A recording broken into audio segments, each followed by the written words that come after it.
और कान खोल के सुन ले सरकार, वे 5 लाख ट्रैक्टर भी यही है और वे 25 लाख किसान भी यही है। जब हमारे पेट की लड़ाई थी, आज हमारे बच्चों की लड़ाई है। इन पहलवानों को एक विशेष जाति का बता करके, एक विशेष राज्य का बता करके इनकी भावनाओं के साथ खेलने का प्रयास कर रहे हैं ये लोग, क्योंकि ऐसे ही किसानों के साथ खेला गया था, किसानों को आतंकवादी बताया गया और वही किसान 13 महीने बाद इस हिटलर को झुका करके तब यहां से गए थे। आज फिर वही तारीख है, 30 तारीख हिटलर डे। इसी दिन हिटलर ने आत्महत्या करी थी। एक दिन बता रहा हूँ। आप देख रहे थे जनता लाइव, मैं हूँ आपके साथ रवीना।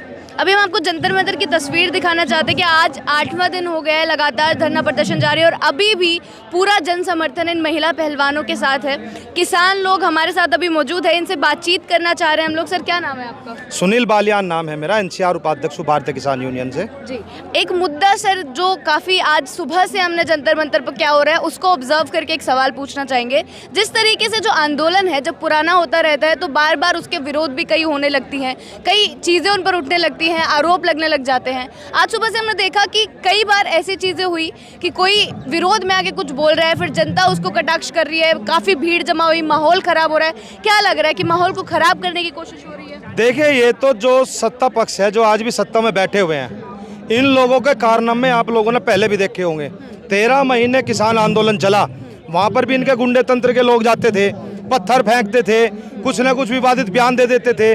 अब यहाँ पे आकर के जितने लोग यहाँ घूम रहे हैं, मान लिया उसके अंदर पता है कि वो भाजपा का आदमी है, RSS का आदमी है, वो आकर के गलत बयानबाजी कर देता है आकर के, क्योंकि उन लोगों का तो एक ही मकसद है कि आंदोलन को खराब करो, आंदोलन को किसी भी प्रकार से हिंसक बना दो। लेकिन यहाँ पे लोग इतने समझदार है, इतने ऐसे लोग हैं, क्योंकि जो आज यहाँ पर देश की बेटियाँ बैठी हुई है, देश का स्वाभिमान बैठा हुआ है, उसके साथ साथ पूरे देश की सहानुभूति साथ में बैठी हुई है। चंद लोग अगर इस आंदोलन को खराब करना चाहते हो तो उनकी नीयत कामयाब नहीं होने देंगे, उनको लाठी डंडों से घेर के मारेंगे यहाँ पे हम लोग। अच्छा, जिस तरीके से रुख बदलने की जो कोशिश हो रही है, आपने भी बोला कि वो आगे कुछ भी बोल दे रहे हैं, क्या लग रहा है सक्सेसफुल हो पाएंगे? नहीं, देखिए, जब पाप का घड़ा भर जाता है तो फूटता है। अब ये सोशल मीडिया के द्वारा या अपनी IT सेल के द्वारा इस आंदोलन को अगर बदनाम करने का प्रयास करते हैं तो सबसे बड़ा कलंक आज के टाइम इस सरकार पर लगता है। क्यों लगता है? क्योंकि इन्होंने जो अपनी IT सेल बैठा रखी है उसका काम ही दुष्प्रचार करना है। अब मेन चीज़ क्या है, कुछ लोग हैं जिनको बोलते हैं अंधभगत।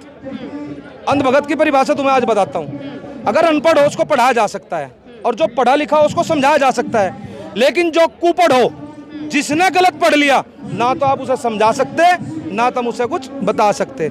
ऐसे ही RSS के कार्यालय से सुबह एक पोस्ट निकलती है, उनका काम सिर्फ पढ़ के फॉरवर्ड करने का होता है। वहाँ से आदेश आता है, उनके अलग ग्रुप बने हुए हैं कि आज ये आदमी जाकर के माहौल ख़राब करेगा। अब ये देखें कि उत्तर प्रदेश के अंदर एक बदमाश का मर्डर हुआ, वहाँ पे जय श्री राम के नारे लगाए गए। बदमाश का कोई धर्म नहीं होता, चाहे मारने वाला हो या मरने वाला हो, बदमाश तो बदमाश है, बदमाश तो बदमाश है, लेकिन किसी एक विशेष धर्म के साथ जोड़ा जाए। और रही बात, अगर ये धर्म की जोड़ने वाली बात है, धर्म के ज़्यादा बड़े ठेकेदार है भाजपा वाले। तो देश का जो दलित समाज है, जो SC ST समाज है, उनको हिंदू क्यों नहीं मानते? जब देश के अंदर दंगे करवाएंगे ये, तो देश का दलित समाज सबसे पहले मारा जाएगा, क्योंकि वो वहाँ रहता है उस एरिया में, उस लोकल एरिया में। वो जय श्री राम का झंडा सबसे पहले लेकर के चलेगा। और अगर मंदिर के अंदर वो पूजा करने जाएगा तो उस मंदिर को गंगा जल से धोया जाएगा। अगर एक साधारण व्यक्ति जाएगा उसको तो लात मार के भगा दिया जाएगा। आज भी लग रहा है ये सब? हाँ, अभी इससे पहले हमारे रामनाथ कोविंद जी थे राष्ट्रपति, देश के प्रथम नागरिक, वो गए मंदिर में, पूरे मंदिर को गंगा जल से धोया गया। अब द्रौपदी मुर्मू जी जोन से मंदिर में जाती है, एक बार पीछे जा करके देख लेना गंगा जल से धोते नहीं धोते।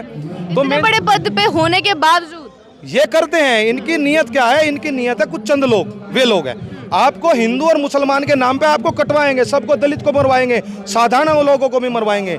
लेकिन जहां बात आएगी सत्ता की, तो सत्ता का मजा ये लेंगे, क्योंकि दलित तो क्या है, वो तो गरीब परिवार में पैदा हुआ है, लेकिन इस संविधान को नहीं मानते। संविधान ने सभी को बराबर का अधिकार दिया है। आज देश में वो जो कुरीतियां थी वो मिट चुकी हैं, लेकिन आज भी ये क्या काम कर रहे हैं? पहले हिंदू मुस्लिम में बांट रहे हैं, फिर SC ST साधारण व्यक्ति के अंदर बांट रहे हैं, देश में फूट डालो राज करो की राजनीति खेल रहे हैं। उसी प्रकार से इन पहलवानों को एक विशेष जाति का बता करके, एक विशेष राज्य का बता करके इनकी भावनाओं के साथ खेलने का प्रयास कर रहे हैं ये लोग, क्योंकि ऐसे ही किसानों के साथ खेला गया था, किसानों को आतंकवादी बताया गया, किसानों को खालिस्तानी बताया गया, पाकिस्तानी बताया गया, किसानों को बताया गया एक विशेष राज्य के हैं, चंद उत्तर प्रदेश के हैं, और वही किसान 13 महीने बाद इस हिटलर को झुका करके तब यहाँ से गए थे राज। फिर वही तारीख है 30 तारीख, हिटलर डे। इसी दिन हिटलर ने आत्महत्या करी थी। एक दिन बता रहा हूँ, एक हिटलर और अपने आप को गोली मार के आत्महत्या करेगा अपनी, उस हिटलर का भी उतार। हिटलर क्यों बोल रहे हैं उनको? हिटलर तानाशाही। अरे हमारे देश में संविधान है, देश संविधान से चलेगा, ना कि ताकत से चलेगा। अगर हमें यहाँ बैठने का अधिकार दे रखा है जंतर मंतर में, हमें संविधान ने अधिकार दिया है कि हम अपनी आवाज उठा सकते हैं। यहाँ से 700 मीटर दूर संसद भवन है, देश का प्रधानमंत्री बैठा हुआ है। देश के लिए जो मेडल लेकर के आ रही है लड़कियां, जो खिलाड़ी, वो यहाँ पे बैठे हुए हैं। क्या इसको सुनाई नहीं देता बहरे आदमी को? गूंगा और बहरा हो चुका है देश का प्रधानमंत्री। उसने मुंह पे टेप लगा लिया कारपोरेट की और हाथों में पहन रखी हथकड़ी।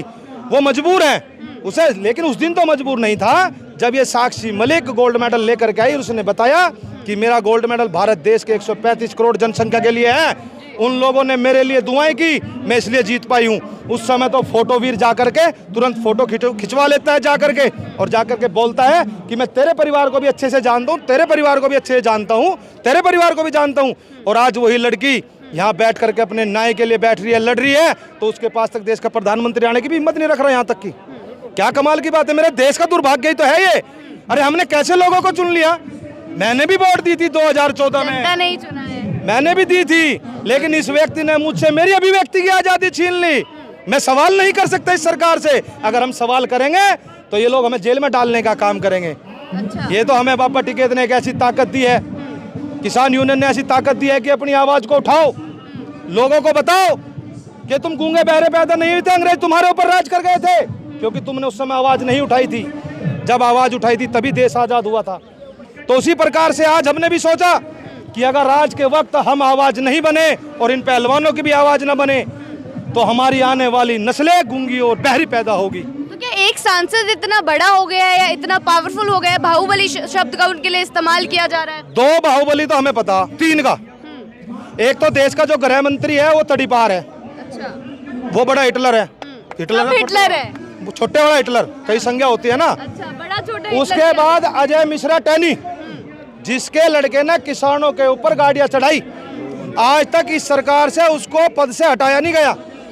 किसानों की 750 किसानों की शहादत जाली, किसान बोलते बोलते मर गए। भाई इसका तुम पद हटा दो, निष्पक्ष जांच हो जाएगी, नहीं करवाई।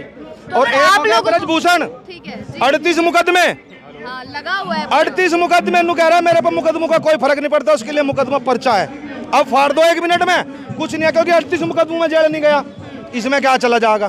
क्योंकि सत्ता में बैठा, 7 बार सांसद रह चुका, 6 बार मंत्री बना बैठा है, तो क्या कमी है उसके पास?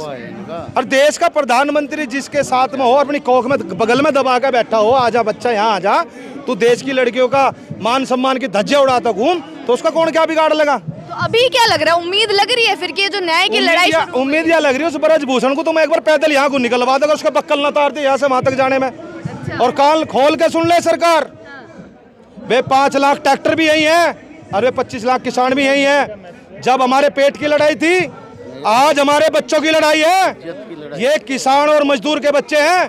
हम इज्जत के लिए खानदान के खानदान खत्म कर देते हैं। यह तो छोटी सी बात है। वे 25 लाख किसान यही होंगे, इन सड़कों पे तांडव करेंगे ट्रैक्टर, या तो इन बच्चों का समाधान बहुत जल्दी कर दे सरकार। लेकिन एफआईआर दर्ज होने में जब 6 दिन लग सकते हैं, सुप्रीम कोर्ट के दखल अंदाजी के बाद जब एफआईआर दर्ज हो सकती है, तो कार्रवाई की मांग कब तक कर सकते हैं? उम्मीद कब तक करेंगे? उम्मीद ही नहीं है ना सरकार से, कोई उम्मीद है ही नहीं। इस सरकार के तो गोला लाठी देनी पड़ेगी जब जाके इलाज होगा। 2024 आने वाला है नजदीक है, लेकिन 2024 आ रहा, 2024 तो बहुत दूर है अभी। इलाज तो पहले ही करना पड़ेगा अभी। अच्छा। अगर अब इलाज इनका कर दिया तो ठीक हो जाएगा, और नहीं इलाज करा तो हमारा नाथ फोड़ देंगे, जोटे की हालत में ऐसे चलोगे जैसे बोल लेंगे, मतलब जो चाहेंगे वैसे करवाने, फिर ये ऐसे करवा लेंगे। अब की बार इलाज करना पड़ेगा इनका। इसी साल 36 बिरादरी को एक साथ खड़े होकर के इन पहलवानों का साथ देना चाहिए, दे भी रही है। लेकिन कुछ चंद लोग हैं, 1% 2% जो मैंने बताई, वे अंधभगत कुपड़, वे लोग इन्हें भी बुराई भलाई दे रहे हैं। आरोप लगने शुरू हो गए हैं, बदनामी शुरू हो गई है, बहुत सारी चीजें सामने आ रही, बोल रहे मांगे बार बार बदल रहे हैं। पहले इस्तीफे की मांग थी, पहले एफआईआर की मांग थी, अब गिरफ्तारी की मांग। पहले जब 3 महीने पहले आंदोलन करा था, जब मांग थी, जब किसी ने मुकदमा दर्ज नहीं करा, अगर सुप्रीम कोर्ट के थ्रू जाकर के मुकदमा डालना पड़ता है तो ये मेरे देश का दुर्भाग्य ही तो है। अब सुप्रीम कोर्ट के द्वारा मुकदमा देना पड़ रहा। अगर मुकदमा इतना बढ़िया था तो मुकदमा जब ही दे दिया होता। और मैं ये कह रहा हूँ सुप्रीम कोर्ट को छोड़कर पुलिस को लाओ FIR दे रहे, दर्ज कर देगी क्या? नहीं करने की। हमारे देश के अंदर संविधान का सम्मान नहीं हो रहा। एक साधारण व्यक्ति को तो जेल में डाल दिया जाएगा, बुलडोजर फेर दिया जाएगा, लेकिन एक नेता को उसकी सुरक्षा में पूरी पुलिस बल लगा दी जाएगी। जाके देख लो उसके घर के सामने कितनी पुलिस बल खड़ी है। तो फिर सांसद रहे हैं ना, ऐसे पुलिस सुरक्षा तो नहीं हटा सकते। कोई सरकारी अफसर तो नहीं है, सांसद 5 साल के लिए होता है। बोल रहे कि जनता ने चुना है मेरे को। जनता प्रतिनिधि 5 साल के लिए चुना जाता है। अगर कोई सरकारी अफसर होता बड़ा तो कुछ सोचना भी पड़ता। अगर इसकी पूरी नौकरी का, पूरी लाइफ का सवाल है, 5 साल बाद तो अपना आप ही बदल जाना। अब ये नहीं सोच रहे हो लाइफ टाइम के लिए जीवन भर का ठेका उसका हो गया सांसद बनने का, ऐसा नहीं है। एक सांसद के चक्कर में 100 सांसद खोएंगे हम कहीं। अच्छा, बीजेपी 100 सांसद खोगी एक के चक्कर में। तो क्या लग रहा है कब तक ये आंदोलन चलेगा और कब तक आप लोग साथ हैं, समर्थन देते रहेंगे? हमारा बड़ा समर्थन है भारतीय किसान यूनियन का भी, छत्तीस बिरादरी का भी। जब तक चलेगा, जब तक जेल में नहीं जाएगा। इलाज करके जाएंगे, जेल में भिजवा के जाएंगे, रात दिन इनके साथ यहाँ कंधे से कंधा मिला करके लड़ेंगे। जी, बहुत बहुत शुक्रिया।